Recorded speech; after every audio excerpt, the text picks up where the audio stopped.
மயிலாடுதுறை மாவட்டம் குத்தாலம் தாலுகா மாம்புள்ளி கிராமத்தில் பிரசித்தி பெற்ற புனித பிரான்சிஸ் சவேரியார் திருஸ்தல 29ஆம் ஆண்டு தேர் திருவிழா கடந்த மாதம் 29ஆம் தேதி கொடியேற்றத்துடன் துவங்கியது.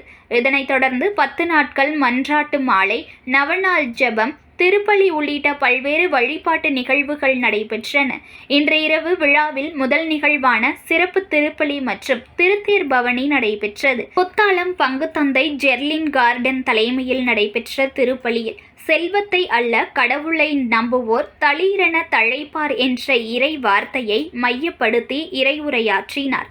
இந்த சிறப்பு திருப்பலியில் உலக அமைதிக்காகவும், விவசாயம் செழிக்கவும், இயற்கை பேரிடர் பாதிப்புகளிலிருந்து மக்கள் பாதுகாத்திடவும், மனிதநேயம் நிலைத்திட வேண்டி மக்களோடு இணைந்து சிறப்பு பிரார்த்தனை வழிபாடு நடத்தினர். கிறிஸ்தவர்கள் மட்டுமின்றி பிற சமயத்தினரும் நல்லிணக்கத்தோடு கொண்டாடும் புனித பிரான்சிஸ் சவேரியார் திருத்தல ஆண்டு திருவிழாவின் முக்கிய நிகழ்வான திருத்தேர் பவனி நடைபெற்றது.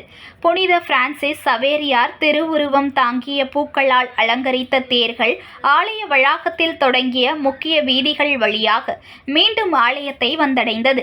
திருப்பலி மற்றும் தேர்பவனி நிகழ்வுகளில் அருள் தந்தையார்கள், அருள் சகோதரிகள், அன்பிய குழுவினர், பங்கு மக்கள், நாட்டாண்மையார்கள், கிராமவாசிகள், ஸ்ரீ நாகமுத்து மாணவர் குழு மற்றும் மகளிர் சுய உதவி குழுக்கள் உள்ளிட்ட ஏராளமானோர் கலந்து கொண்டனர்.